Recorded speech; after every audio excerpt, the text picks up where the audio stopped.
think my computer just fucking hates Zoom meter.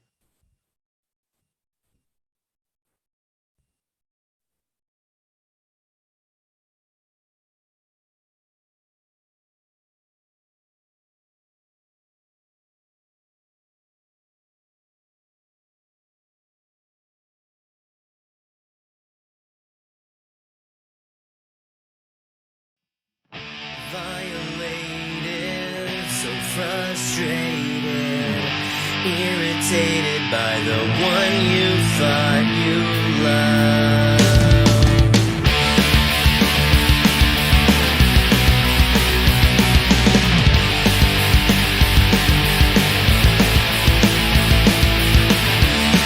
It happens all the time. You lie when you look me in the all I wanted was to hear the truth from you, but you never comply. Yet I wonder why I feel so violated, so frustrated, irritated by the one you thought you loved. Got no patience, it won't take it. Irritated by the one you thought you loved. I put all my trust in you, but you threw it all aside. Never have I felt so used by someone like you. How could I be so blind? Yet I wonder why I feel so violated, so frustrated, irritated by the one you thought you loved. Got no patience, it won't take it. Irritated by the one you thought you loved. And now you're gone, so glad you're out of my life. And now that you've gone away, I'm so glad you're out of my mind. That's why I felt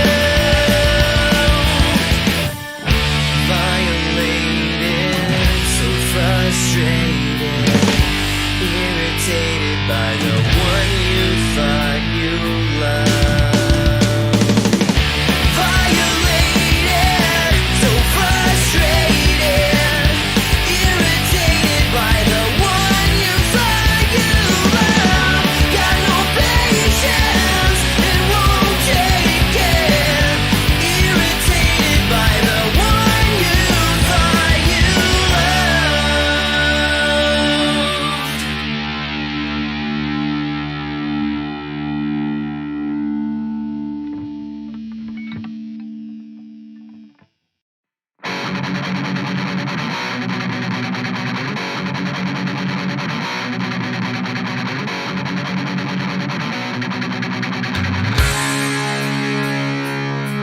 Oh, scummy, why are you an asshole? I think I might have said this like once or twice before, I don't know. Oh, scummy, why are you wasted every day, every single moment, every hour that you're away? I only wish that I had the chance to get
Welcome, ladies and gentlemen, to the latest episode of I'm No Joe, your home for all things combat sports, and the place where every armchair quarterback can feel like Eddie Bravo.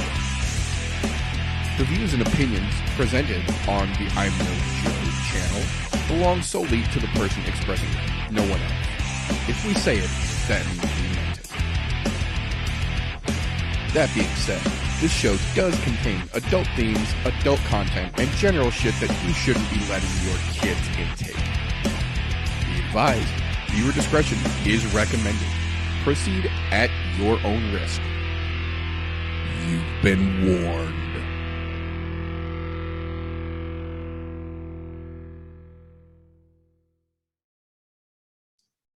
If it's Thursday, it's I'm No Joe.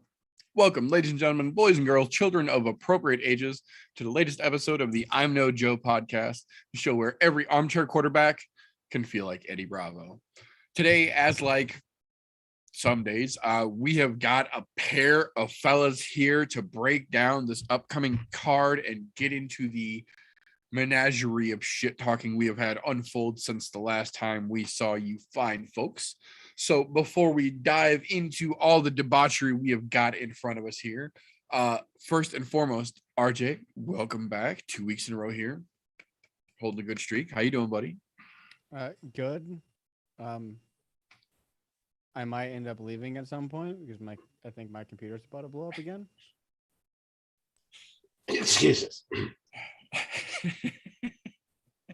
I was quite literally playing Escape from Tarkov 45 minutes ago, and I've been having my fucking onboard like system spec check my fucking temps all goddamn day, and they've been in like 60, 71 has been my peak under load of gaming. The second I launched Zoom, it's gone up. It's hit for a peak temperature of 94. So what I'm gathering here is that when you're hanging out with your imaginary friends, there's no issues with the computer, but when it comes to hang out with real boys, No, I was just playing fucking Tarkov. I don't fucking understand. have you tried turning it off and turning it back on again? Dude, I've completely redone this entire fucking office. Everything that you don't see, I've moved my computer to a whole nother spot. I've fucking moved a lot of shit to the point where there's a TV behind me. I've moved so much shit, but I'm sitting at 88 right now. Just steady for the last couple of minutes. This has been at 88. As long as it's steady, you'll be all right. Yeah, the second I open Zoom, it fucking skyrockets. I don't understand. Have you tried updating Zoom? That's what I was just going to say. Have you updated Zoom lately? Yeah, Zoom is set to an auto update on my computer. I don't know. You got to stop breaking shit, dude.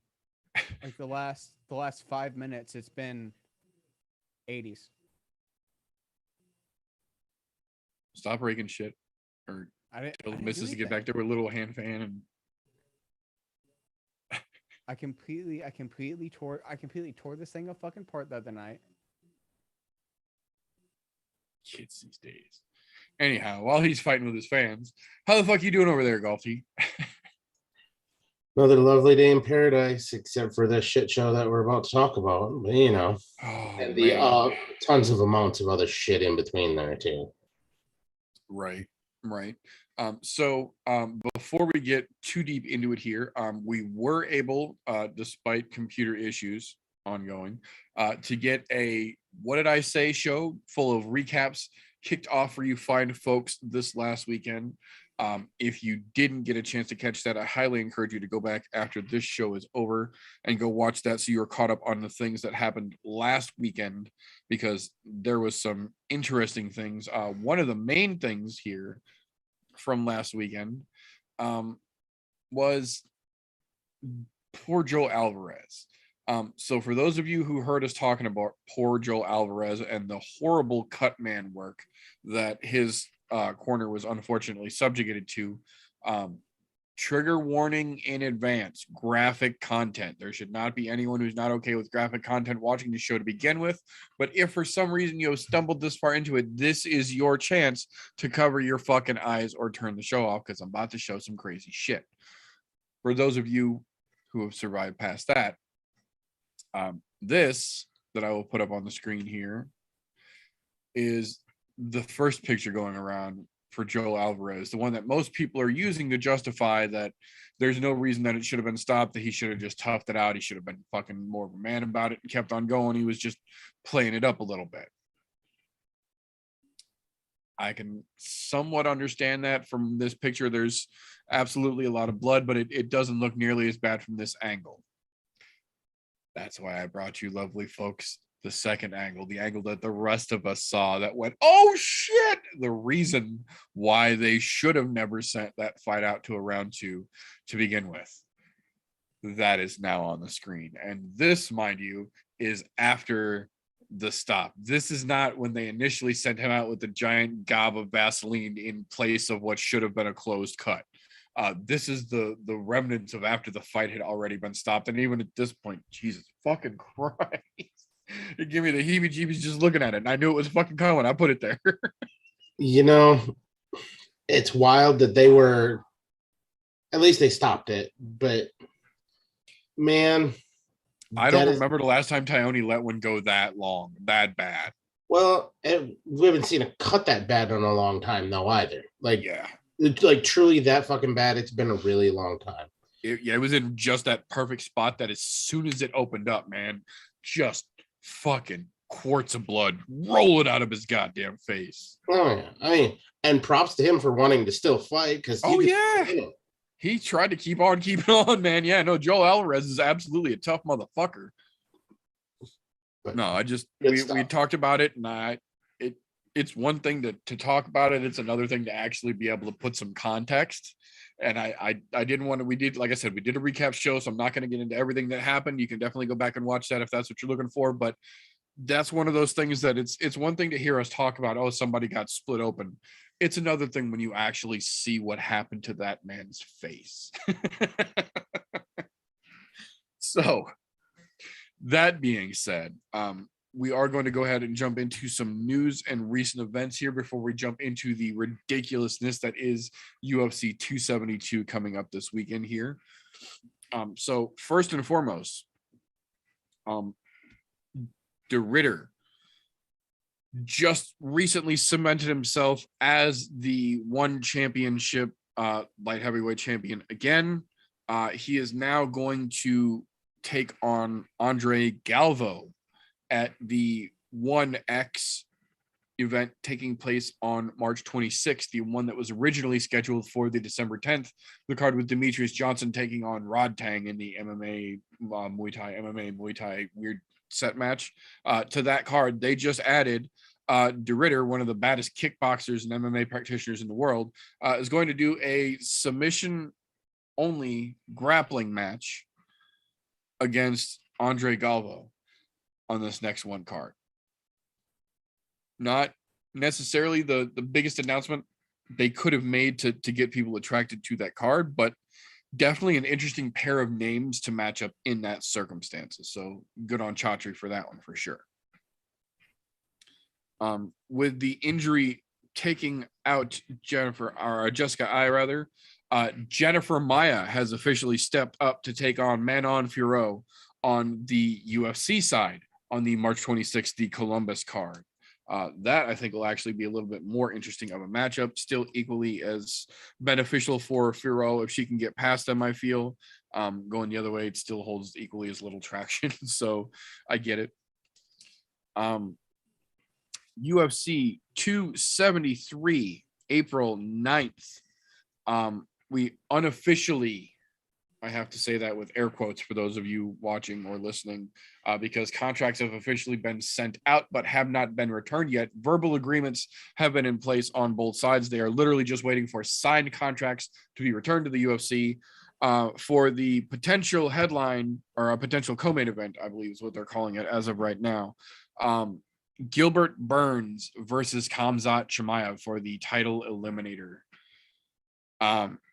if Kamzat can go in there and do to Gilbert what he has done to basically everyone else up until this point, you kind of have to give him the title shot and stop wondering, stop guessing, stop playing around. Like, if he can do to Dorino what he just did to the Leech, give him the next shot, period. Fuck Leon, set Leon's ass on the sidelines. He can fucking wait. Kamzat gets the next shot right now.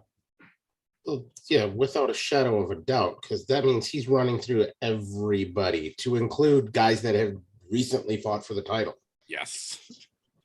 Not to mention, man, does that gym fucking look fucking fantastic out there in Sweden right now. Let me Dude, tell I you was what. just going to say, for those of you who have not seen, one of the most fucking entertaining bromances in MMA recent memory has developed in Sweden out there. You've got Alexander Gustafsson, Kamzat Chimaev, and Darren fucking Till training in the same gym together in a fucking whirlwind triple tornado match of fuckery.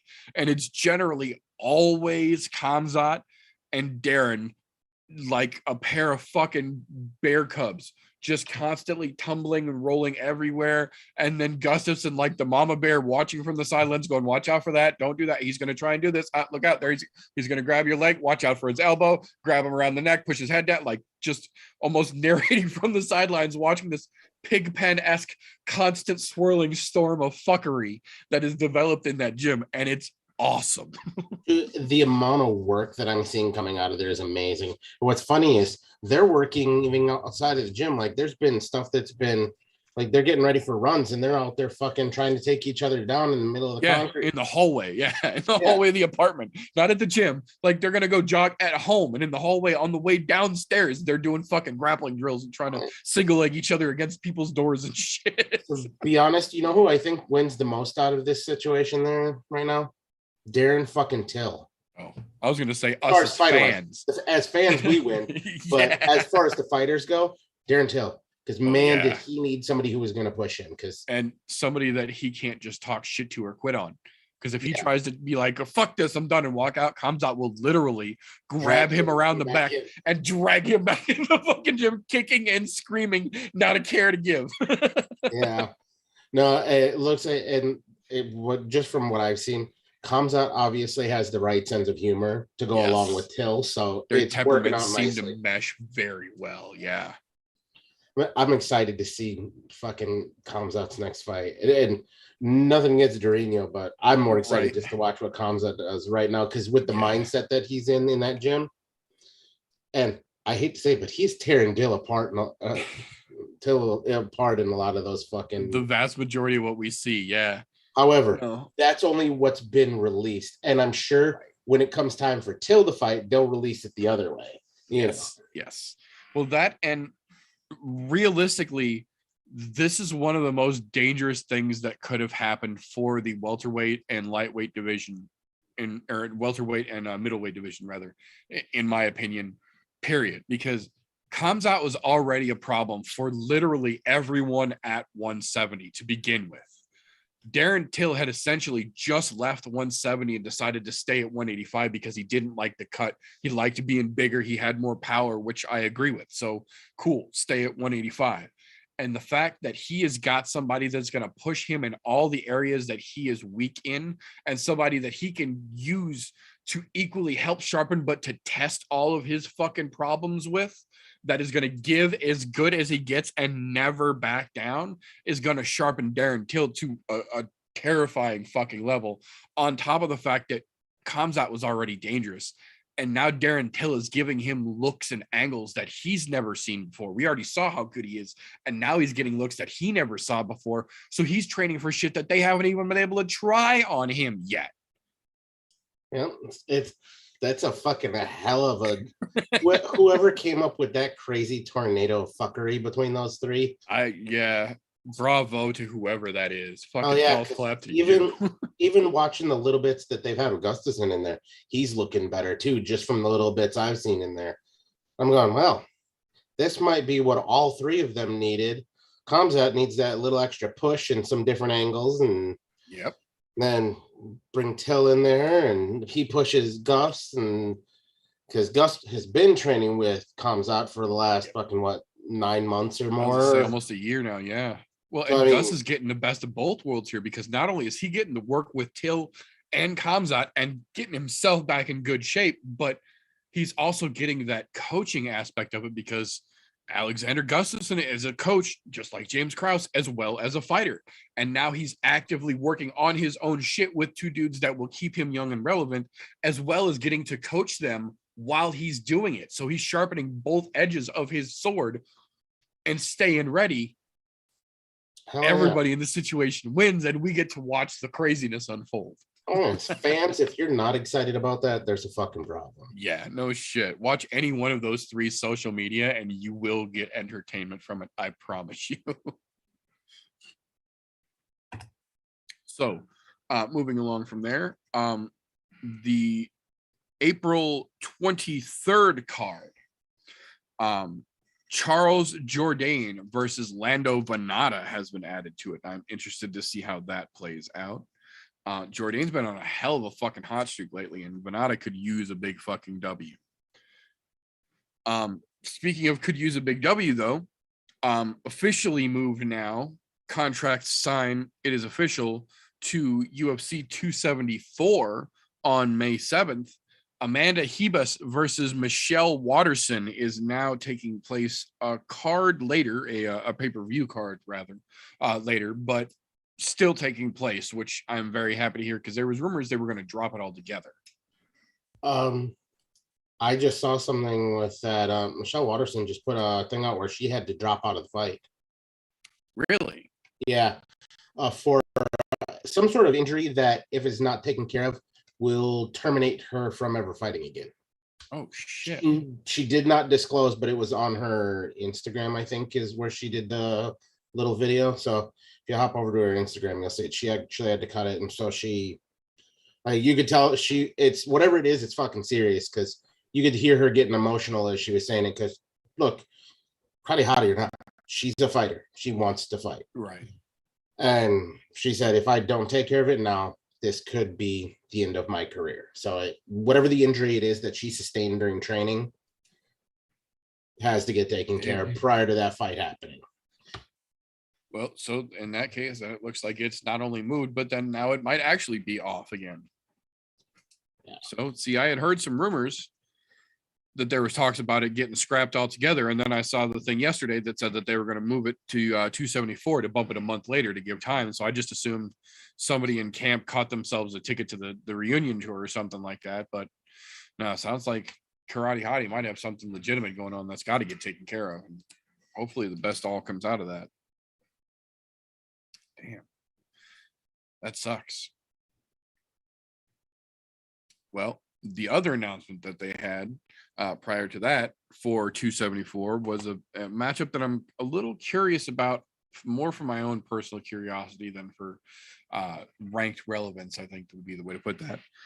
Brandon Royval stepping back in to take on Matt Schnell. Now, how do I put this? Matt Schnell is MMA's Cheddar Bob right now. He might talk a big game, but when the action kicked off, he kind of shot himself in the foot.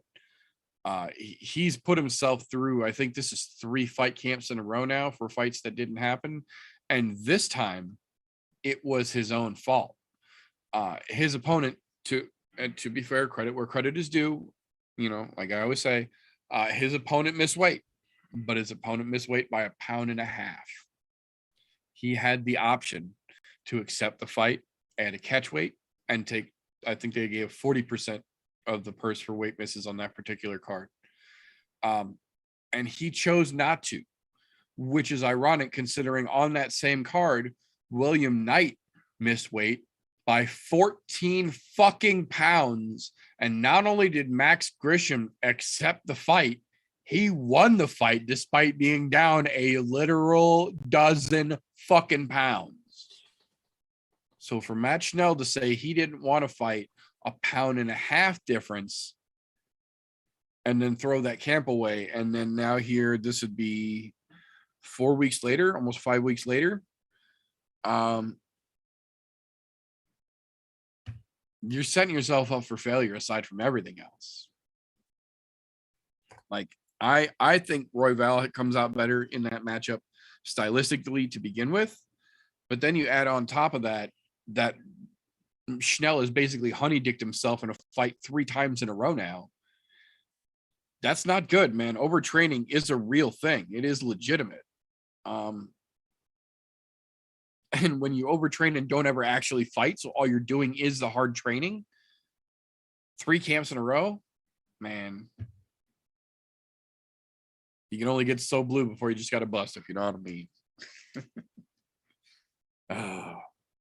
But the June 4th UFC card, Jeff Molina getting back in there, taking on Zagas Zumagulov. Very interesting prospective matchup there in the little guy department. UFC. Oh, yeah, that's right. Last minute edition as of yesterday confirmed Shogun Hua, Mauricio Shogun Hua versus OSP 2 will take place at UFC 274 on May 7th. Announced side by side. Glover Teixeira versus Yuri Prohaska will now officially take place on UFC 275, June 11th.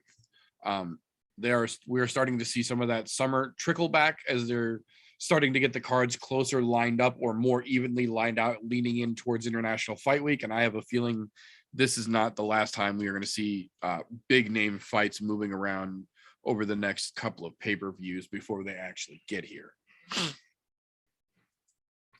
UFC 275 has a prospective edition. Now, this wasn't mentioned with the last one because this is perspective. I say this with air quotes for those of you listening. This is an unofficial matchup, similar to the one we talked about earlier. Contracts have been sent out. Both parties have verbally agreed. The UFC is just waiting for a pair of signed contracts to be returned so they can make an official post or an announcement. But as of yesterday, we had verbal agreements and contracts issued for Valentina Shevchenko and Taila Santos to take place as the co-main event for UFC 275 on June 11th behind Yuri Prohaska and Glover Teixeira, a pair of title fights rather to marquee that card. Not the fight that I want to see, not the card that I want them to build around, but if we have to get 2 title fights over the summer, watching Valentina tear Taila Santos into shreds and seeing how the fuck Glover versus Yuri plays out isn't a bad way to lead us out into International Fight Week, in my opinion, at least. Now we got a couple of not necessarily fight announcements, but fight adjacent announcements, I think would be the best way to state that.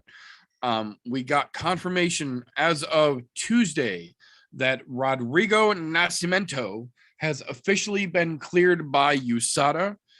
They found Ritalinic acid, which is basically the breakdown in the body of Ritalin, in higher than regular doses, and suspended him apparently without him having completed to the full extent date range wise of his therapeutic use exemption paperwork.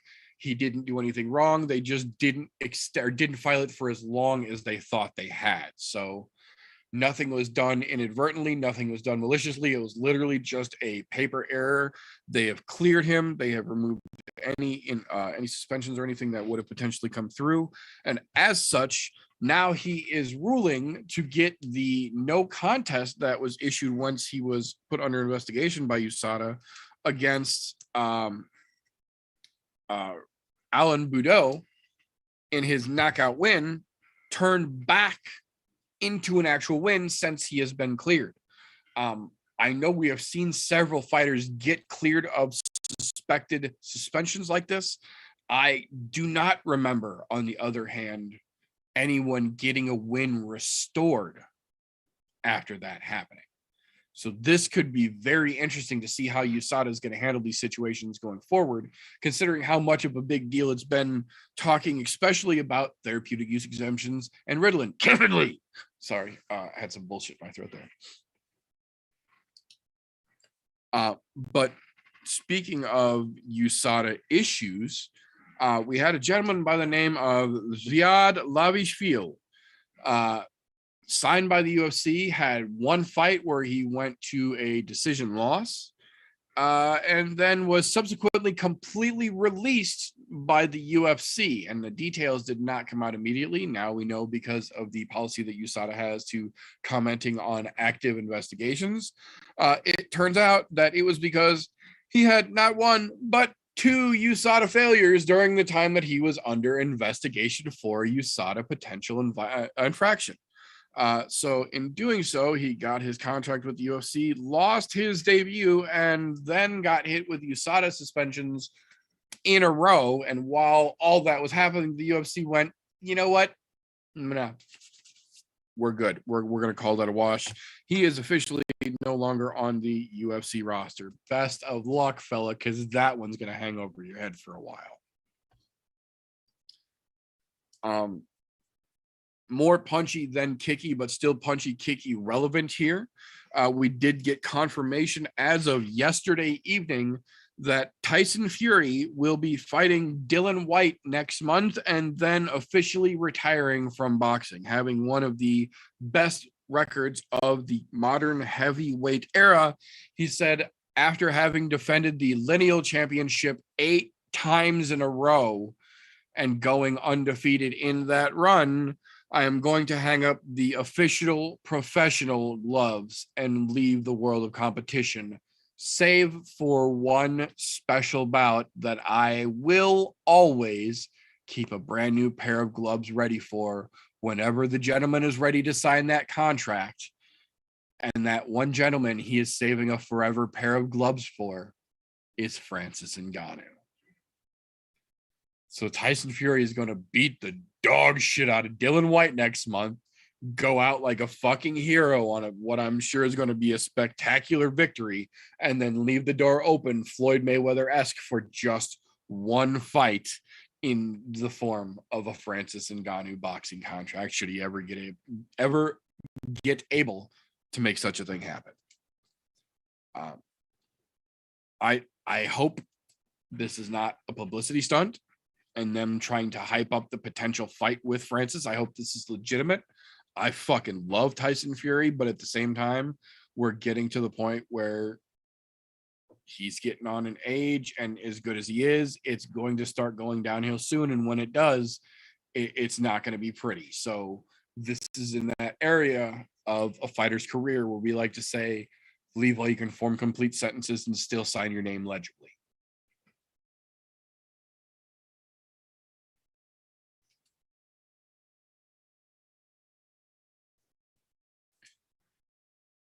Speaking of leaving while you can still sign your name legibly,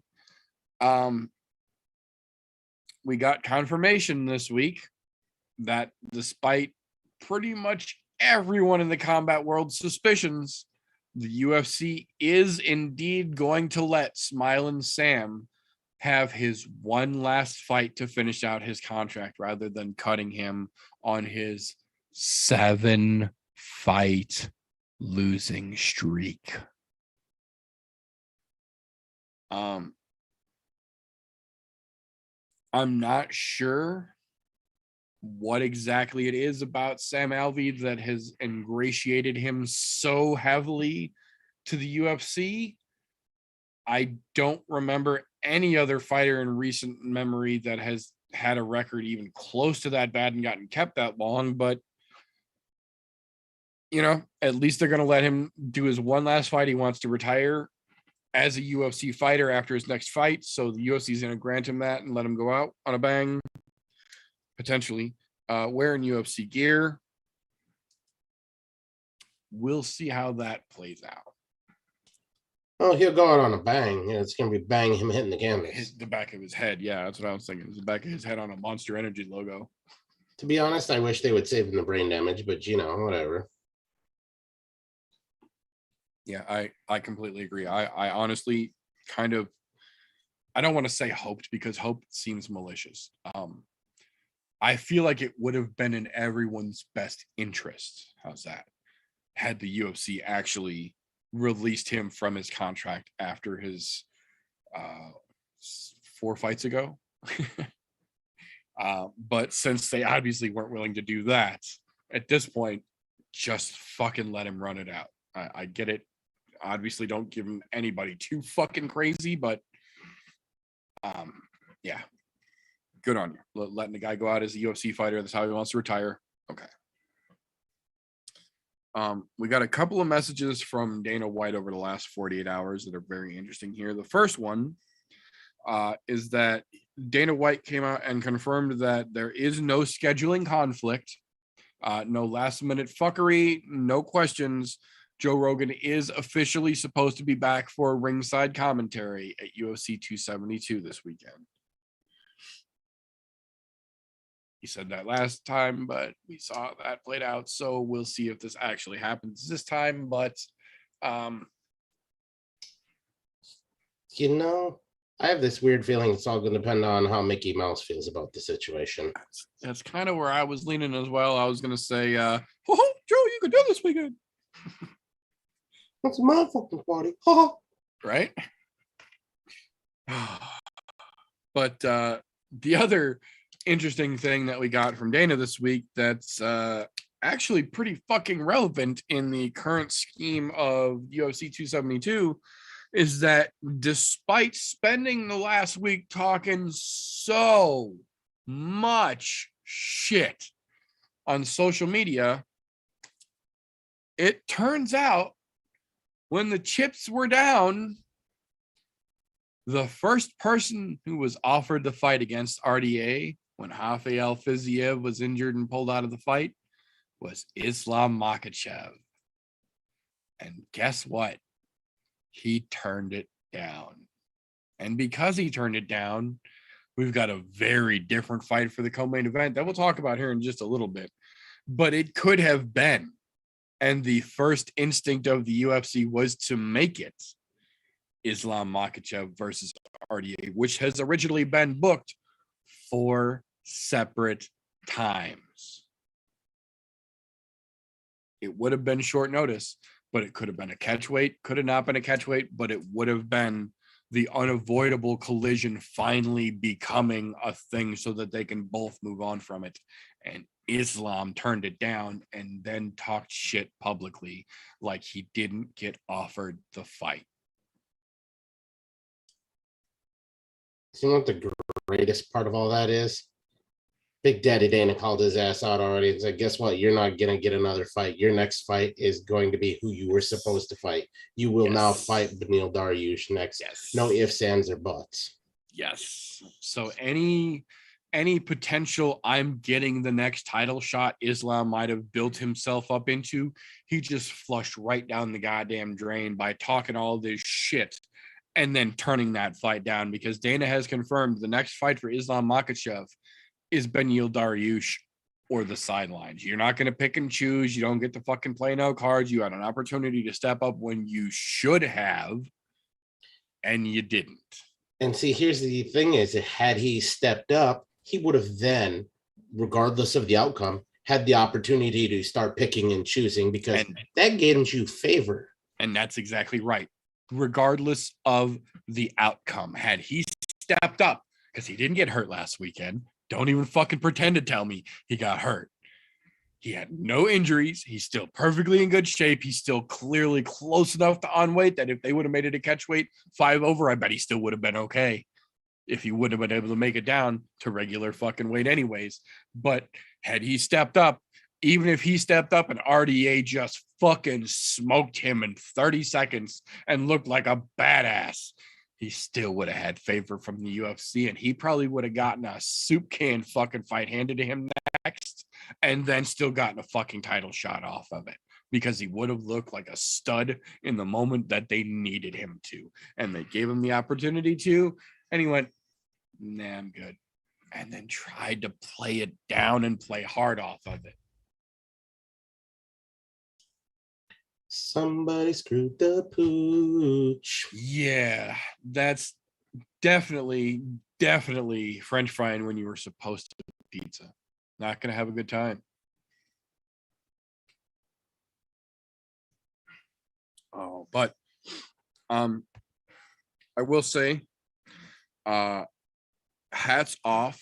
We talked a little bit last week about the ridiculous shit unfolding in Ukraine right now, and how there are a couple of Brazilian fighters caught in the hubbub over there, a couple over on the Russian side, and a couple over in the Ukrainian side. And then this week we've got a little story we've got a story that's a little on the opposite end of that spectrum here. Bellator champion Yaroslav Amosov is not trying to flee Ukraine. He's from Ukraine. And while everyone else is trying to get the fuck out of that country, Yaroslav Amosov has decided that he is staying to fight for his country. When offered the opportunity due to his professional athletic status to leave the country and get safe passage, he said, no, this is my country and I'm staying here to fight for it. So I will say, you may not be my favorite champion, but god damn it, you stood up when you fucking needed to, and that's got respect coming from me regardless of how his MMA future unfolds. You know, I will say this. I not only himself, but because I've been watching very closely with what's going on there, there are a lot of professional athletes who could be leaving the country right now. Yep. That are staying ways out, and they're not taking it. And in fact, they just had one of their national biathlon athletes, 19 years old, killed in combat today or yesterday. I don't remember which, but yesterday. Either way, I'm like, these guys have the opportunity to leave because of their stature in sports, knowing that they still represent the country, to go and leave the country with no questions asked because of their status, but they're choosing to stay. Every goddamn one of them, and I love every minute of it. Yep. And let's not forget the fucking president's out there in fucking body armor and helmet out there doing work too.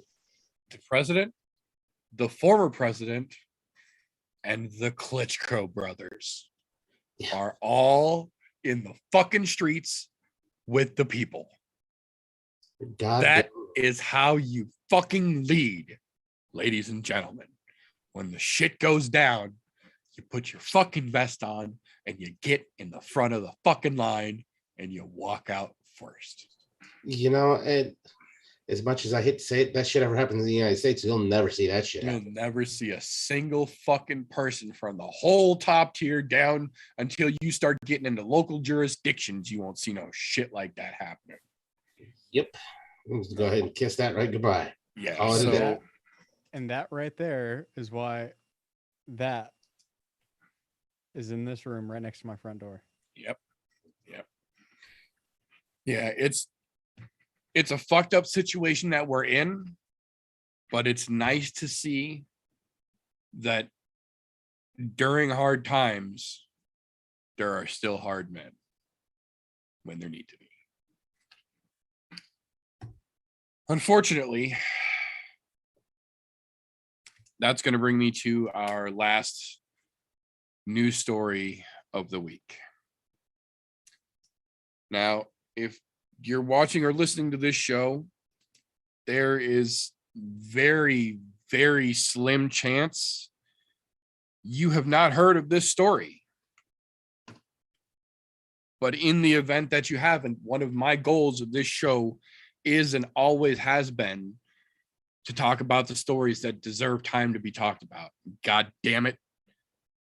This might be one of the most prevalent stories to fall into that fucking category since we started this 4 fucking years ago. I'm not going to sugarcoat it, and I'm not going to make any type of legally adherent, malicious, intentional statement that could later on in a court of law be used against us for being stupid. What I'm going to say is the facts that we have at this point. There was a gentleman who was arraigned on over 100 counts of molestation of a child and charges relating thereto. That person does not work at, but lives at, a daycare center where these alleged acts potentially took place. This person was turned in. This person was arrested. This person was released on bond for child molestation charges to be confined to their home, a daycare center. Turns out the person whose child potentially was allegedly abused in the situation was former UFC heavyweight Cain Velasquez. Cain did what they tell you you're supposed to do. Report it, trust the system, let the system handle it. The system failed. The system didn't just fail. The system spit in Cain's fucking face. His daughter has been molested, allegedly, over 100 times by a gentleman who isn't even a fucking daycare worker, but lives at the daycare for some reason. And that gentleman was released on bond to go home. Cain Velasquez found out about this, and like I'm sure most people hearing this, became uncontrollably irate. Well, unfortunately, Cain didn't have the opportunity to talk about this situation on a podcast when it didn't relate directly to him, and Cain lost it. Cain got his 40 cal, and Cain hopped in his truck, and Cain went to chase that motherfucker down. And he found him. And he found the gentleman and his stepfather in a vehicle and chased him through the city for almost 12 miles at high speeds and shot at him with full intent, allegedly, to end this situation without police involvement or court jurisdiction.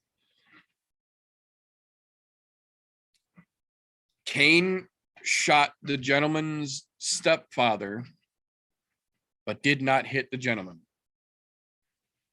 He was subsequently arrested, and as of right now, is being held with no bond on attempted murder, attempted premeditated murder, and attempted manslaughter, as well as 10 other charges: felonious use of a vehicle, attempted kidnapping, things along the lines of high speed chasing someone with a gun and trying to shoot them.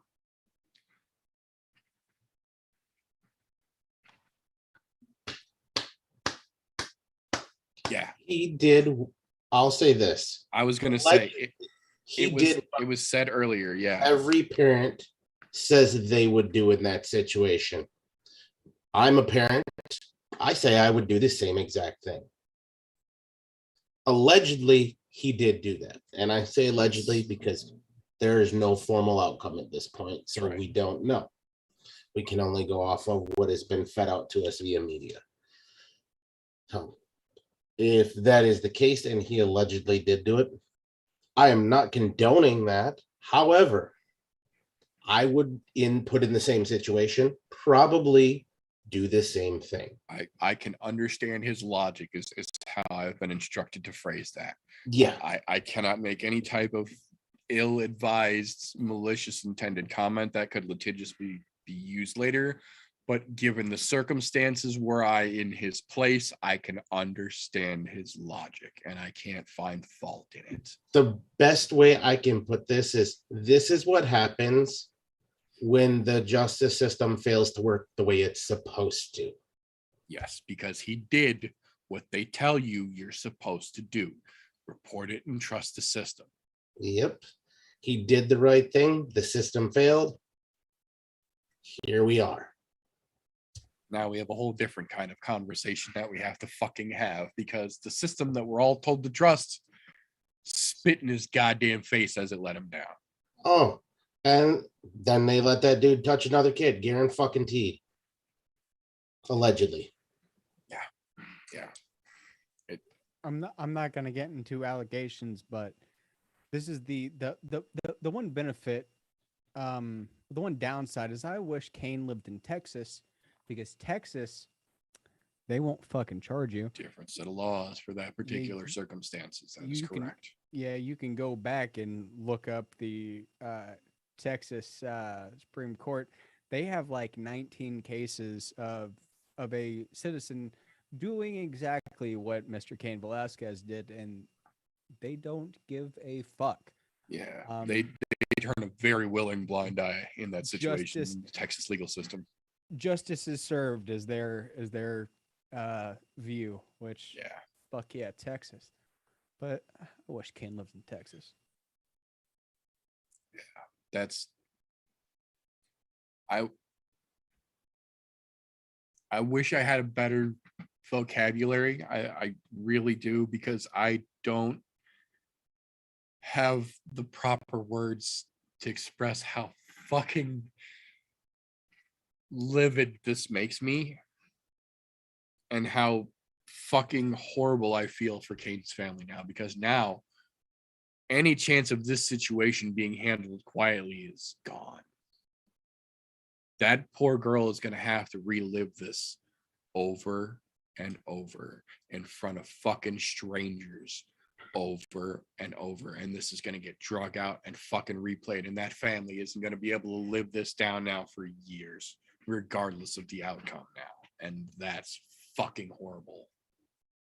I both feel terrible for that little girl, as well as any future suitor for that little girl when she becomes of age, because that right there is a very tall order of protection. Good fucking luck measuring up to that. Yeah, you got big fucking shoes to fill there, sir. Yeah. Big And fucking shoes. either way, the family as a whole, the Velasquez family as a whole, I wish them all well in this. Now that other scumbag, Yeah. not so much. To be honest, they're put it as a Ukrainian diplomat puts it, there is not a place in purgatory for people who touch children. They go directly to hell. I agree.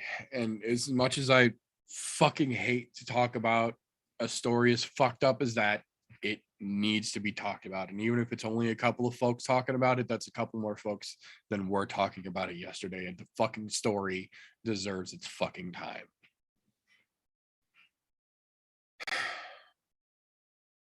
That being said, how's your computer doing over there, RJ? Are you roasting marshmallows yet, or are you still good? Oh no, it's fucking roasting. I'm sitting at bouncing between 88 and 91, so I might have to hop the fuck off. All right. Well, in that case, in preventatory measures, we will refrain from a direct paid competition this evening. We'll just go through and we'll break down this card, because realistically, it's not that great to boot, and that's generously putting it. So before we get into the 272 breakdown here, two little points here. First one, we did get our medical suspensions from last week released just a little while ago here, and as if on cue from the ridiculous fucker we had last week, everything this week is back to completely fucking rational. With the exception, two fighters. One, Priscilla Cachoeira, who fuck her to begin with, but apparently blew out an eardrum and is suspended until August 26th or cleared by a doctor for a blown out eardrum. And you ready for this? Joel Alvarez, whose pictures we showed earlier in the show, who is only suspended until April 13th. No contact until March 29th due to laceration of the face. Joel Alvarez had a fingers width chunk taken out of his goddamn forehead, and he got a 3 week or 4 weeks, 3.5 week suspension. Priscilla Cachoeira blew an eardrum and they suspended her for 6 months. So, like I said, we're closer to back to normal, but it's Vegas, so never get comfortable with normality. The other thing,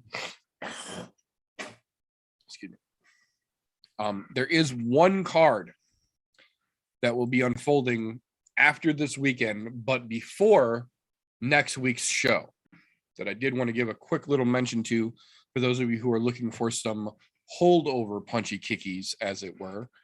Next Wednesday at 7 p.m. Eastern. So it will even be before we are over on Golf Tee's channel doing our DIY mixing show next week. 7 p.m. Eastern kicking off next Wednesday is Invicta 46. And there are a couple of names on there that a couple of you semi-regular MMA fans will recognize. All ladies MMA coming down from Kansas City, Missouri next week. Wednesday, 7 p.m. kickoff if you need something after this weekend, but before next week. That being said, UFC 272 this weekend. There's a reason I named the show what I did. This card was originally very good. Due to UFC fuckery and a series of injuries, it has been hard swapped, as we say, in most of the entertainment value. But there are still some interesting things to talk about here. One of the first ones I want to give a quick little moment to, last minute switch around fight that we actually talked about last week when the fight was confirmed. Devontae Smith is now stepping in on 9 days notice to take on Ludwig Klein. Lightweight fight, second fight opening the card. First one could be awesome, could be kind of sucky. I don't have a whole lot of faith in it, but the second fight, the short notice fight, I think has some potential to be pretty fucking good.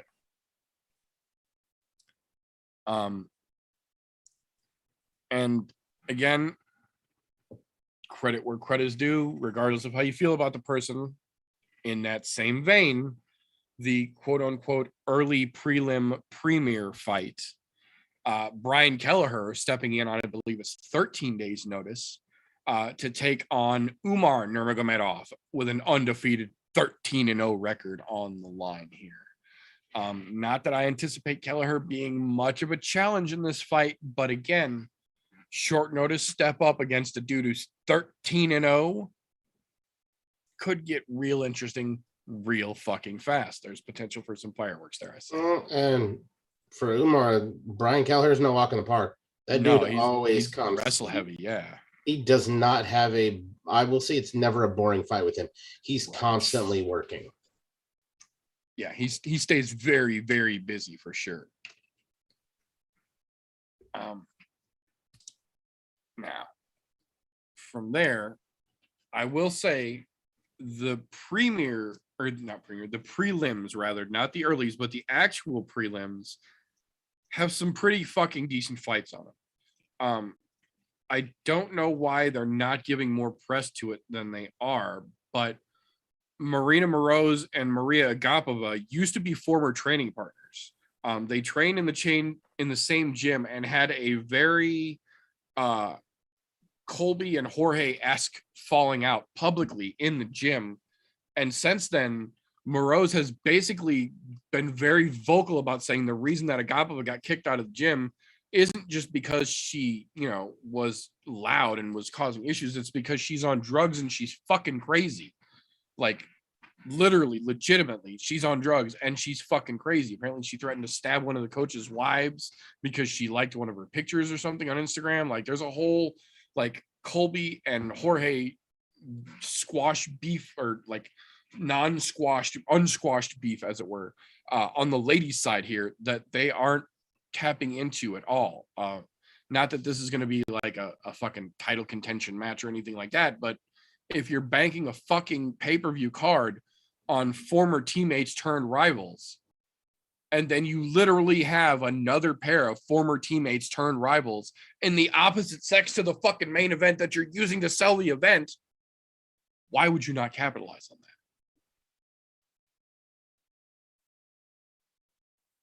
that?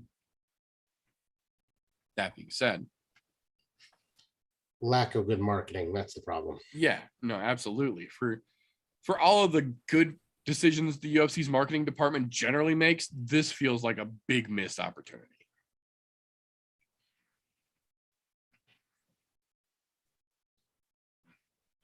That being said, Yan Xiaonan versus Marina Rodriguez.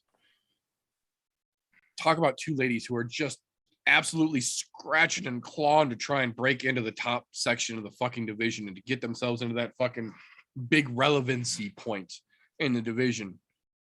Both of those ladies could really use a big fucking W, and getting that close to the pay-per-view gets that many more eyes on you. I think that could be a real interesting fight as well. I don't know if it's going to be more exciting than the earlier ladies fight, but it could be real interesting, I think.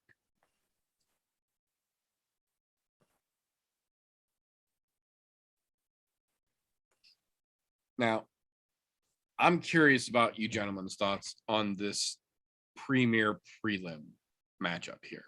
Jailyn Turner versus Jamie Malarkey.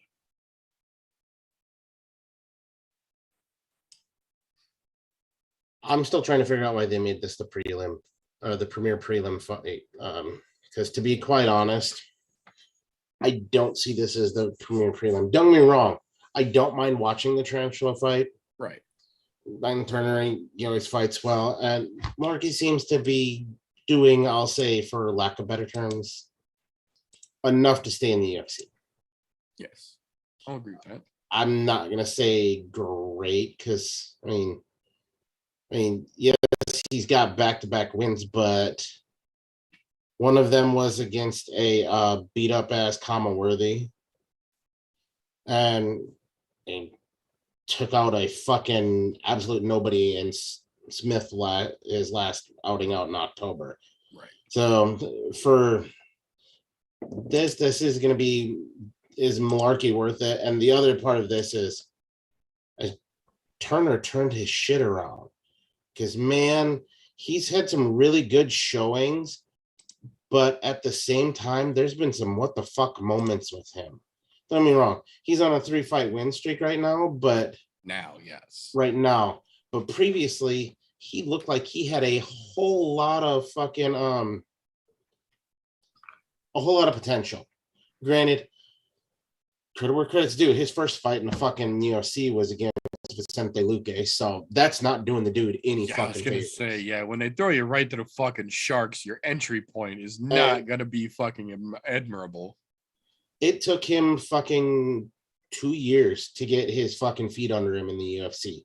Now he's finally got a little head of steam, so I want to see where he goes with it. Now, this could, I mean, don't get me wrong, as far as a premier prelim, this is a good way to get eyes on two guys that are not necessarily household names. Because, I mean, actually, I can say they're not household names. If you're a fucking casual, you're probably not going to know either one of these. You might know Jailyn Turner just because of his nickname being the Tarantula. Other than that, you're probably not going to know either one of these. So it's a good way to get eyes on both of them, especially considering they're both on a win streak. And I call it a win streak because, yeah, they both at least won back-to-back fights. But I think I'm more cautiously optimistic about this fight because there's a lot of potential there, but I don't know if we're actually going to see it come to fruition. Because both of them are, well, I mean, you got Malarkey's relatively new to fucking pro MMA. And I say relatively because he's had other pro fights, just not at this level. Right. Then you've got a Jailyn Turner who was, I'll say he's looked decent in his last couple fights, but he hasn't had to do a lot of work to get those fights done. They've been really quick fucking submissions and things like that, which I credit where credit's due. You're finishing fights, man. I get that, but I want to see how well the game has rounded out since that first back-to-back losses in the UFC and then finally getting it turned around. And good on you for managing that. Not a lot of people do. Right. But This one's something to be cautiously optimistic about on both sides of the fence here, whether it's Malarkey or Turner that you're going to try to pull for. To be honest, I don't think this is the fight that is going to sell people $80 worth of pay-per-view. And I say $80 worth very loosely. Right. Yeah, I agree. I think my biggest problem is that while we've seen the potential from Turner since he's had to legitimately face some adversity and work through it, we've seen him start to turn it around and really start to seem like he's gotten a grasp on his situation and start to make a little bit of progress now. But Malarkey is one of those guys that the only real way to describe him is he's allergic to consistency. Yeah. And my other thought that came with that, I would have rather seen them as the premier early prelim fight. Yeah. And had the early prelim premier fight, bring that as it, because you know Brian Kelleher is going to work, and you've got another guy who's on a fucking 13-fight win streak.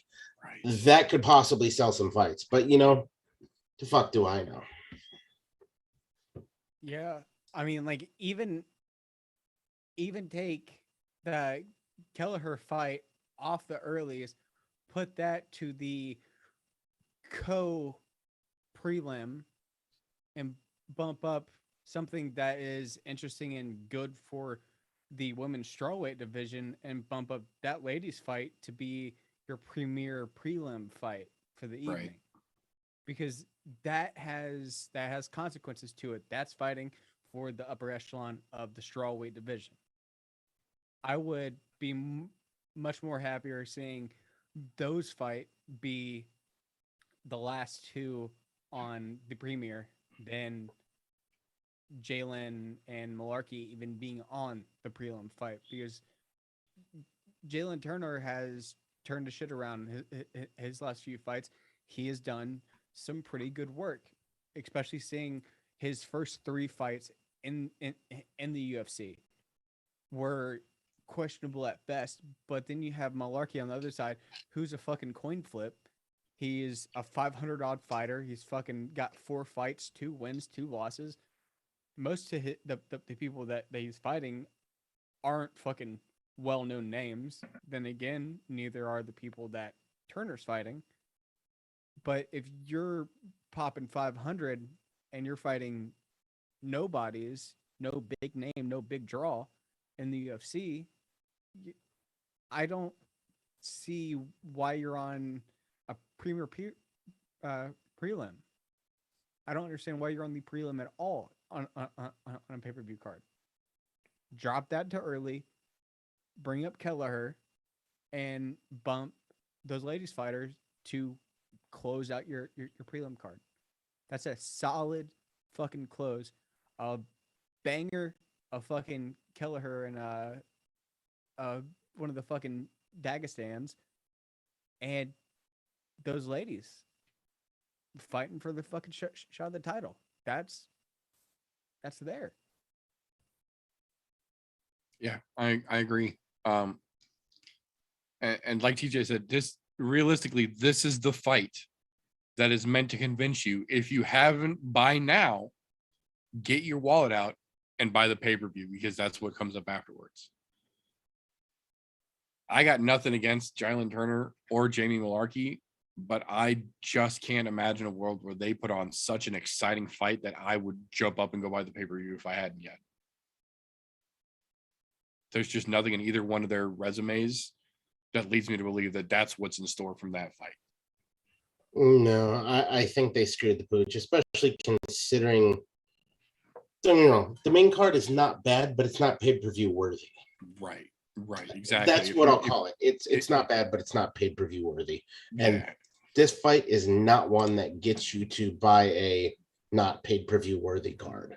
Right, yeah. If you're not excited by the main card up until this point, I don't see anything from this fight that's going to get you so pumped that you're going to be like, oh, fuck, now we have to watch it. And that's what that fight is supposed to be. On a prelim card or on a pay-per-view card, your premier prelim fight is the thing that's supposed to hook anyone who isn't already secured in purchasing that pay-per-view. That's what that fight's job is. And I just feel like in this situation, the UFC shit the bed. That's a bad matchup in my opinion. We'll see. I really hope we're wrong, and that's been the case several times recently. But as of right now, it sure the fuck doesn't look like we're wrong. That being said, it's not like the UFC went out of their way to make the first fight on the main card that exciting either. They have basically taken I think this was a third time filled in fight. This is one of those matchups that originally was two other people, and then somebody got hurt and somebody stepped in, and somebody got hurt on the other side and stepped in, and then somebody got hurt again and somebody stepped in, and then the whole fight got pushed off once. And I think this is the second time they've made this matchup of a fight, which I still don't understand. This doesn't make any fucking sense to begin with, let alone it being on the pay-per-view card. This at best is a prelim fight for a fight night in between pay-per-view cards, in my opinion.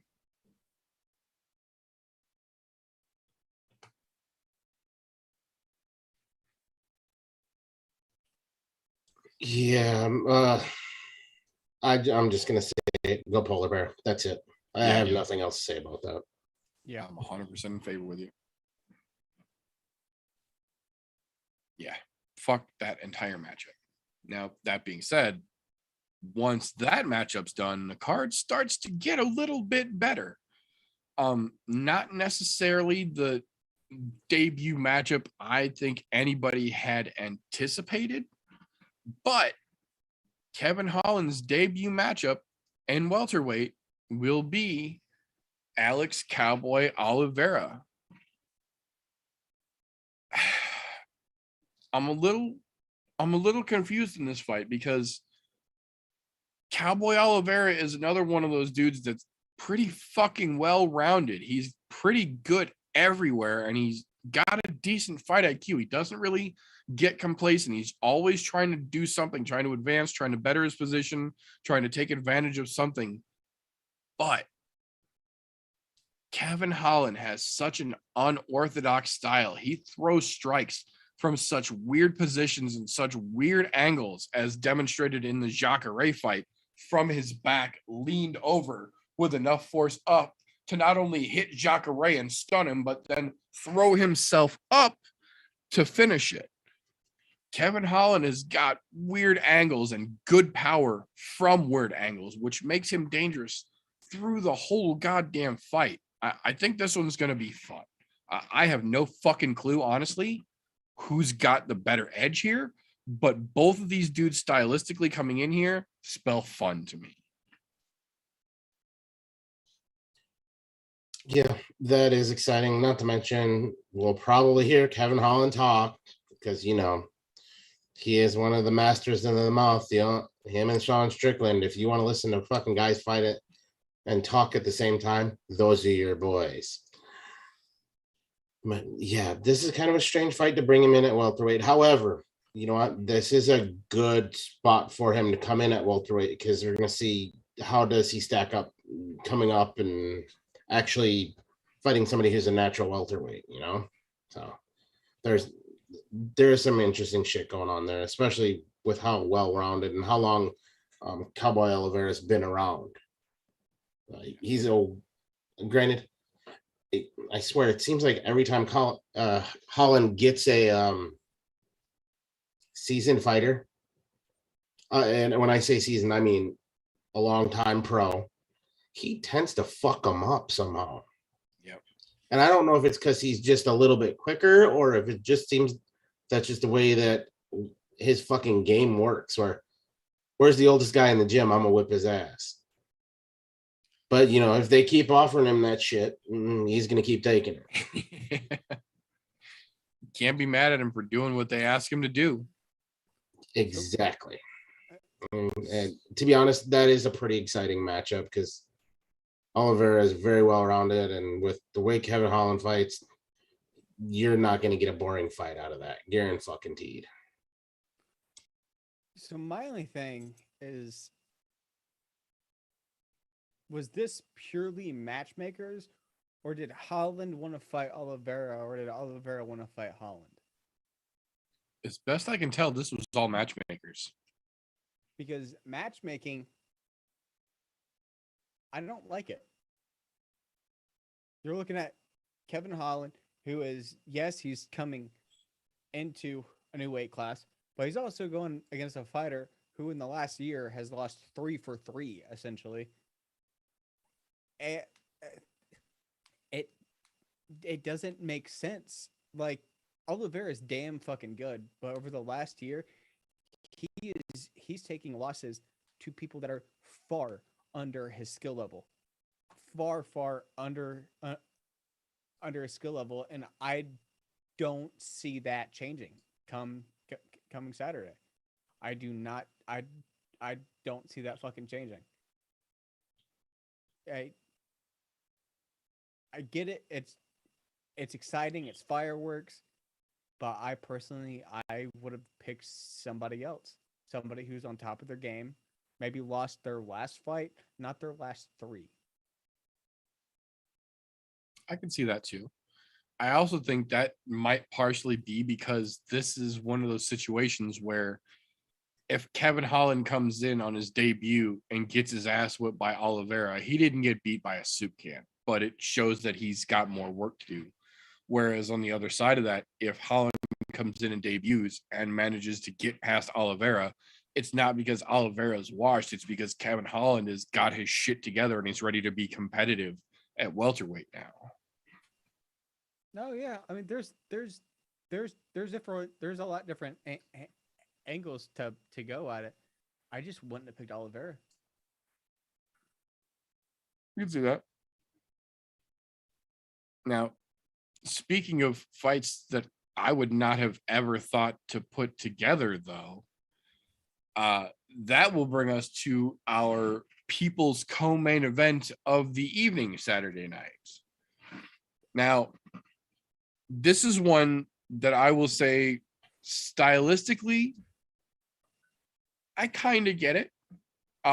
Predominant striker versus a predominant grappler. Ranking wise, it's 10 versus 11, so I get it. But looking at it as a whole, this is an odd matchup. I'm not against the fight in any stretch of the imagination, but it just does not seem like Edson should be 10 and Bryce should be 11. Like, this feels like it's an offset. Like, Bryce should maybe be 10 or 11 and Edson should be a little higher, and they shouldn't quite be meeting at this point. It almost feels to me a little bit like the UFC is trying to force a changing of the guard in this situation, kind of push Edson on his way down and out and give Bryce another little oomph based on his concurrent success in the octagon. Now, credit where credit is due, regardless of how you feel about the situation. I will say, despite Bryce Mitchell generally looking pretty fucking respectable in the octagon, it has to be mentioned that, verified by this week's Embedded series, there has been a Tyron Woodley-esque influence on Bryce Mitchell's camp this go around. He has spent a significant portion of his last few months and even this last week focusing on his rapping more than his fighting, and we have seen how poorly that can lead to results in the octagon. I don't know if that's going to come out in favor here, if Bryce is going to be too busy thinking about fucking cow raps to see Edson's wheel kick coming, or if it's going to just get him in the fucking rhythm when he sees Edson start flowing and he's going to time a good takedown off of it. But it just feels fucking weird to me. Yeah, that's one thing. I'll say they did kind of talk about that in the Embedded series, but to be honest, it seems like he's, as much as I hate to say it, yeah, they showed plenty of him training, but he seems more focused on his goddamn farm than anything, which, to his credit, he has a plan for when he's done fighting. Right. Yes, he is laying a groundwork so where he doesn't have to rely on fighting for his future, which, smart. Fucking smart. Yeah. And I don't know that focusing on, don't get me wrong, if you own a farm, you have to focus on it, period.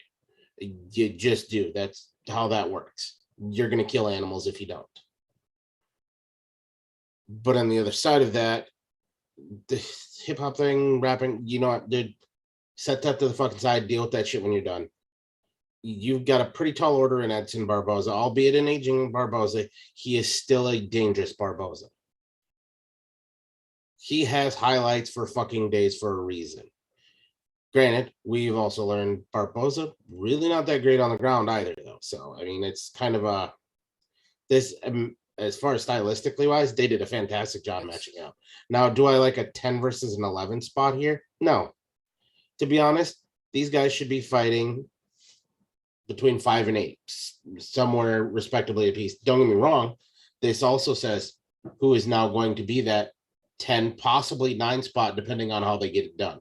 If they get it done and somebody goes to sleep or somebody gets tapped, somebody gets twisted, whatever the fucking case may be, you could see them pop up to a 9 or 8 and drop somebody down to the fucking 10 spot, depending on how it gets done. However, still don't like that as far as a matchup. Like, because if you're Bryce Mitchell, don't get me wrong, fighting Edson Barboza, he's honestly a living legend. He will be in the Hall of Fame one day. That's just how that works.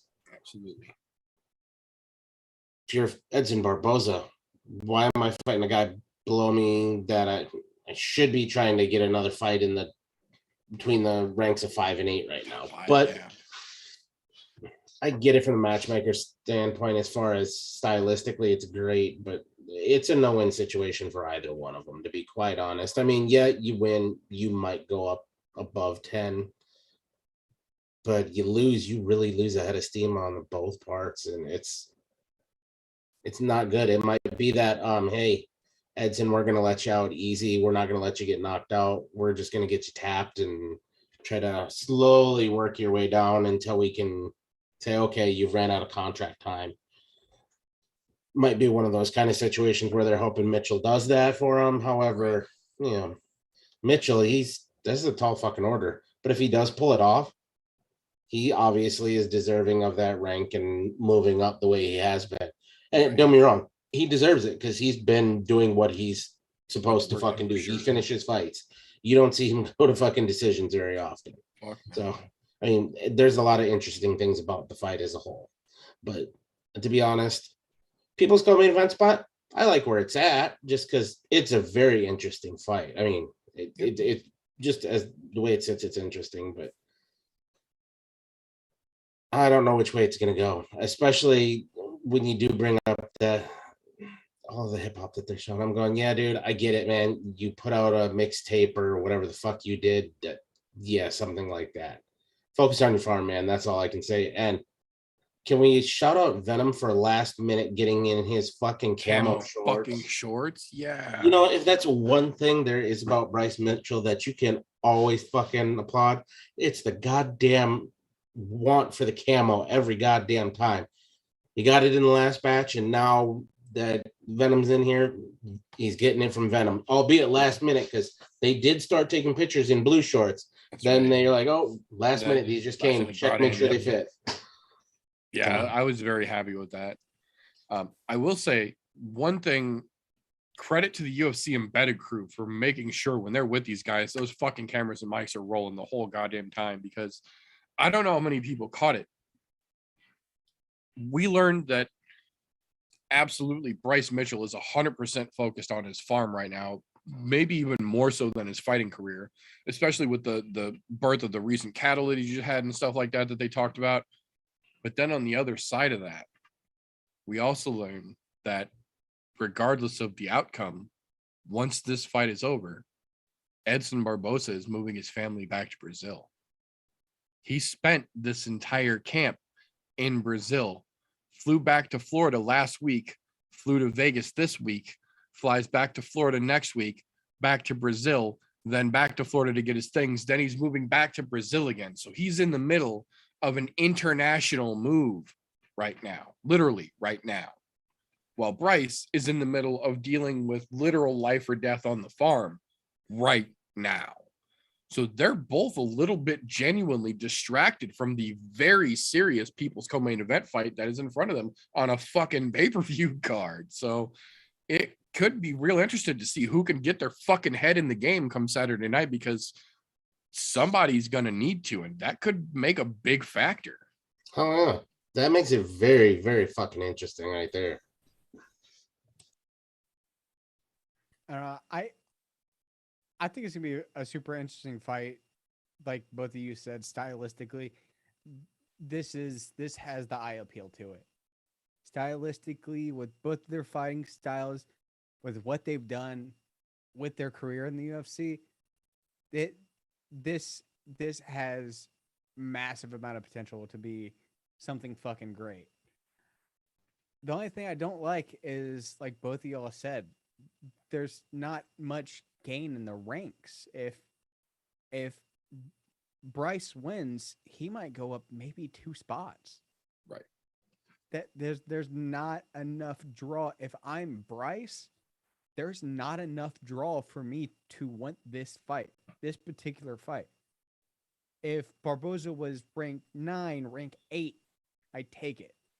But gaining 1 or potentially 2 spots, that's not enough for me to fucking take this. I wouldn't take it being in Pro-Am, going up 1 fucking rank. I'm not taking that. There's nothing there for my next fight. What am I gonna get? A rank 8? If I win rank 8, maybe a 7. That's not enough there to keep me excited to win it. I don't like that side of it. Every other way I look at this, I fucking love this fight. Just the styles in general, the kickboxer versus a wrestler, or just a Strong as country boy. Yeah. Yeah. I mean, kickboxing versus grappling, whether it's Brazilian Jiu-Jitsu, fucking Sambo, wrestling, just that style, those fights are always super interesting to me because those are 2 polar opposites, and I just love to see how each individual looks at it and breaks their opponent apart to try and get that W. I love that side of this fight. I don't like the ranking though. Yep. I absolutely agree with that. Now, this is the point where, despite this being a pay-per-view, this is where a lot of my trepidation, I think, comes into it about the main and the co-main event. Yes, we've got a main and a co-main event, but these are neither of the fights that were originally billed on this pay-per-view. Both of these main and co-main event fights have changed over the last month or so. Mostly noticed in the literal last-minute change-up of our co-main event. Originally on tap, we had the battle for the baddest Hoffa in the UFC, which realistically is a spectacular fight. On paper, in practicality, just that fight is fucking awesome. But unfortunately, Rafael Fiziev was injured. And Islam Makhachev, despite talking lots of shit, didn't sign the contract.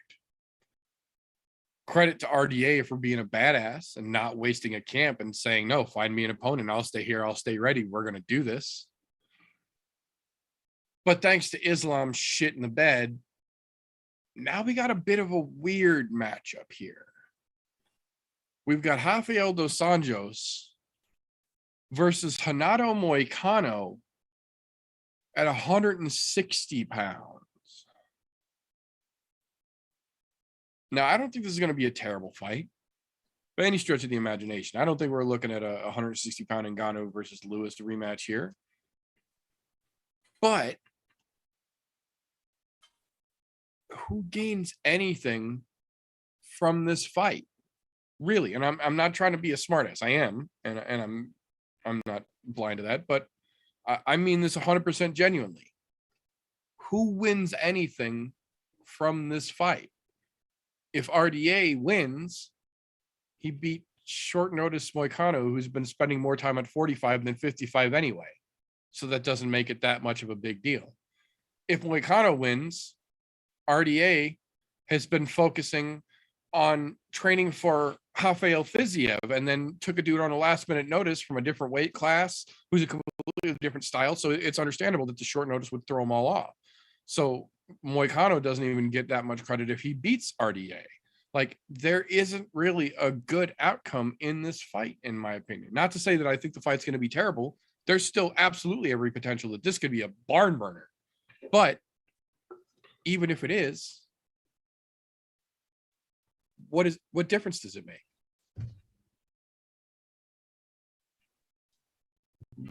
You know, that nails it on the head too. It really does. Don't get me wrong. Hats off to both fucking RDA and Renato Moicano for taking the fight on such short notice, because we didn't find out about Fiziev until just this last week. So, and they were scrambling to find a replacement for Fiziev, and Moicano steps up on really fucking short notice, like as of this last weekend, beginning of the week. Less than 7 days notice. So hats off to him for this.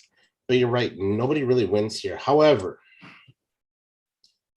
if Moicano wins, he beats RDA, who hasn't fought in 2 fucking years. Because you got to think, his last fight was against Paul Felder in November of 2020. So, okay, not quite 2 years. Old fucking most, yeah. Yeah, but we're pushing the envelope here. And Moicano has lost to Fiziev. So if RDA beats him, it really doesn't mean dick, because it's not like he beat Fiziev. And that's who he was supposed to fight. And that would be a tall tale sign. If he had beaten Fiziev, okay. Then it would have meant something. Right. But because of that fact right there, RDA winning doesn't do a lot. The only person stock who goes up here, in my own opinion, is Moicano's for taking it on such short fucking notice. Yep. And I guess the only one actually I can say it would hurt would be RDA if he loses, because he was already scheduled for a fight. Moicano loses, it's not going to hurt his standing in that division at all, because it's a catchweight fight. And I would say the same for RDA, but because of where he's ranked at, if he loses, it's going to fucking hurt him. Yeah. Regardless of it being catchweight or not. Just putting it out there. But, you know, either way, I'm very thankful that they both agreed to terms and are going to fucking duke it out. And good on RDA, which is another one, if you were watching the Embedded series, saying he is moving back to Brazil as well. So we're losing a lot of really good Brazilian fighters going back to home country. They're all heading home. Which, hey, you know, not mad at him for that. So, you do you, boo-boo. I mean, maybe him and Moicano can take the same plane home, because they're both from fucking Brazil, you know? Right. They were chumming it up at the fucking PI on today's Embedded. They fucking met each other and were chumming it up in the fucking lobby at the UFC PI, speaking Portuguese to each other, hanging out and kicking it and shit. So, you know, I believe realistically, regardless of how this shit plays out, there's a good chance we'll see the two of them palling around a little bit down in Brazil again in the next 6 months or so. Oh, yeah. I bet you those two might even fucking be training together in the next 6 months. Yeah, no shit. I mean, they understand this is the fight business. There's not going to be hard feelings when that's over. It's going to be a fucking one done thing moving along. So, but yeah, good on them for stepping up, because otherwise this would have been a really shit show of a card. They they weren't going to cancel it because you already had a pissed off main event. Right. So that's the only thing that's keeping this alive right now, which we'll get to in a minute. Yeah. So I'm not going to add much, because both of you all have really covered most of this. The only downside is I'm quite unsure why RDA is still in top 10 standings, considering he hasn't fought in almost 2 years, and his last 3 fights before that were all L's. Um, but I don't care if RDA wins. If Moicano can fuck him up, he's gonna get some damage on his standing in the UFC. If you can get somebody who's ranked 15 or 16 in the division, you're not looking very fucking pretty. Especially with this being last minute replacement. If that guy can piece you up and properly put you in some dangerous situations, I don't care. I don't give a shit if you fucking Lionheart Smith knock his fucking teeth out. Your stock is kind of dropping a little bit there, at least for me personally. But yeah, I really can't add much, but both of y'all covered most of the points that I also wanted to cover. So, Excuse me. So that will bring us to the marquee matchup of the evening. The banner that has sold the event, as it were. UFC 272, Colby Chaos Covington versus Jorge Gamebred Masvidal. RJ, why don't you kick this one off for us? I think it's fucking stupid. Just point blank. I don't like it. That you have Colby, who is really honestly probably needs to get checked out because and go back to like elementary school, because if you don't understand that everybody has two lungs, bro, you got a fucking problem. Like he's coming off a fucking loss from Usman, so is fucking Masvidal. Both of them are coming off losses from the fucking champ. The only downside is I quite literally don't give a shit about this fight at all. I don't give a shit about a dumb motherfucker named Colby Covington, who apparently is the cardio king with a second lung. I don't care to watch him, and I don't care to watch fucking Masvidal. I'd much rather see him do what he wants to do with his own fucking fighting organization, because that actually looks interesting, especially with him trying to get a lot of people from the Florida region of MMA. That's really exciting to me. MMA and boxing. That's really exciting to me because those are people that I know. Those are my people. I'm much more excited to see that. I don't want to watch him fight the same guy for the fucking 97th time. There's no fucking appeal for me. There's no fucking draw. I quietly don't give a shit.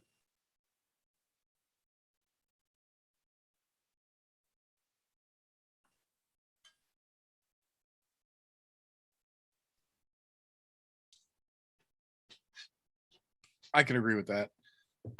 I think my biggest problem with this is that they made it the main event. This fight obviously had to be made. I can't see how this is bigger than even some of the other fights that are in the wings that could have been moved to this main event spot. Realistically, this has more of a fight night main event feel to it. Especially when we found out that Colby was dumb enough to willingly give up pay-per-view points on this fucking non-title main event pay-per-view. It feels like the UFC isn't taking this pay-per-view seriously, if that makes more sense.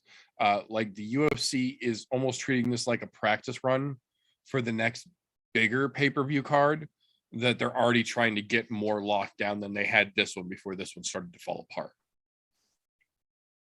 I get the former teammate aspect, turn rivals. I get that it's striker versus wrestler, but it's two guys, like RJ said, that are both coming off of losses to the champ. It's literally watching Usman's children fight for daddy's attention again, trying to get themselves another hug when both of them have been slapped twice and told to go to their room. Like, no matter how this comes out, it doesn't have a realistic impact in the division or in the UFC going forward either way. No, this is an absolute fucking hot mess.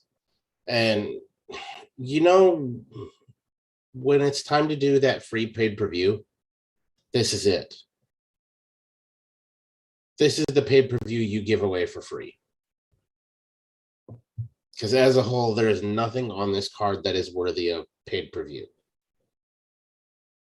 This is a really great fucking fight night, though. I will give it that. It is a really good fight night. But a pay-per-view? No.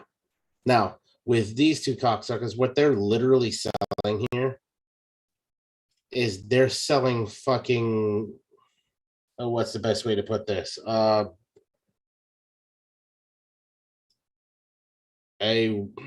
Real House Husbands of Miami thing going on here.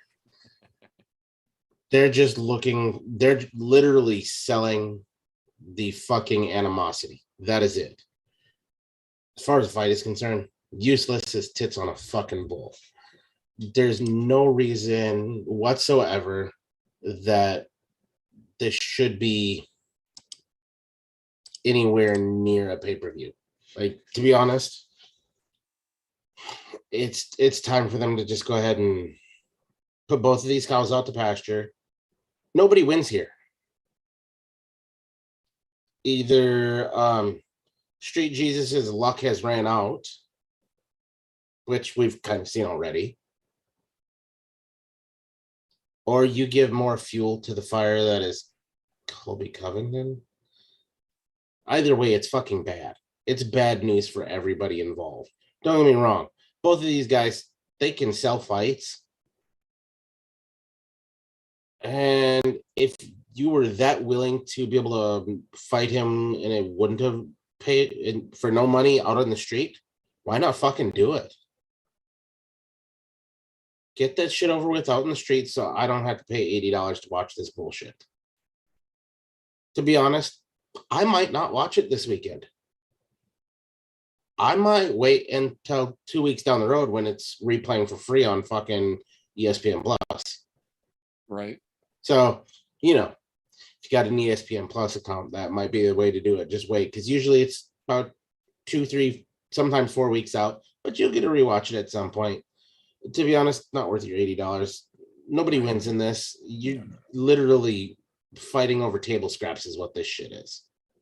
Well, and this is one of those that, because they put so much hype on Colby versus Jorge, even if you don't pay $80 to watch this Saturday night, Sunday morning, there will be HD clips of the highlights of everything that happened Saturday night.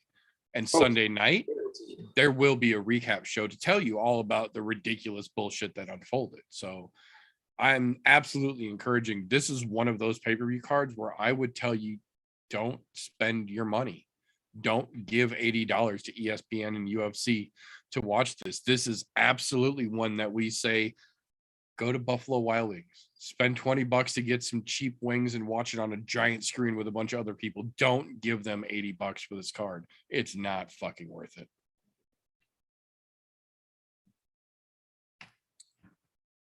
That being said, though, that is going to be all we've got for this particular episode. So I do want to thank each and every one of you who have tuned in, whether you were here with us live Thursday nights on youtube.com/I'mNoJoe, or you were catching this a week later on the all audio replay on anchor.fm/I'mNoJoe through your podcast consumption platform of choice. Either way, we appreciate you just the same for tuning in and hearing what we had to say. If you do like what we get up to around here, you can find the show on all social media platforms, Facebook, Instagram, all that good shit. If you want to help us do what we do around here, the best way to do that is patreon.com/I'mNoJoe. Gives you access to the behind the scenes footage, the unaired and literal unairable footage that we've got that only those that help get to see. And it gets your name at the end of the show as a nice little chef's kiss of a thank you. If on the other hand, you don't like what we're doing around here, first off, why the fuck are you still here this deep into a podcast you didn't like? Give us a thumbs down and fuck off. We won't even dispute it. We'll just take it and run with it. That being said, we are going to call it all for this particular episode. We appreciate you. If you want to help us out a little bit without having to contribute anything financially, YouTube algorithm doesn't give a shit about likes or thumbs downs or any of that shit anymore. All they want is videos watched. So if you really like us, just go back and watch another flick, catch on the recap show, watch for the recap show we're going to put out this weekend. Just watch a little more, share a little bit more, help us grow the damn thing. That being said, we're going to call it all for this particular episode. So until next time, folks, remember, don't let ignorance stop you. You can root for anything, except it's war in Ukraine. Fuck you, Putin. No to war. Die in a fire.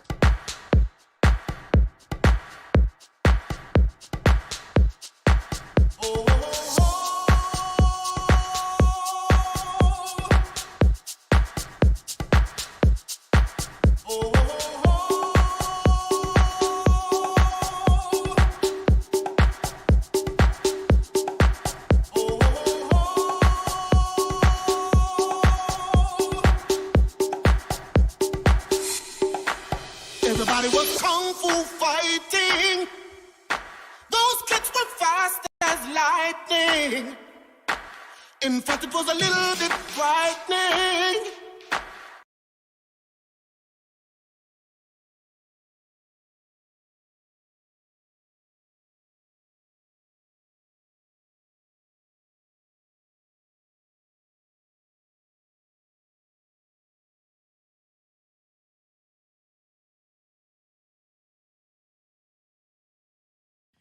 How do I say goodbye to what we had? The good times.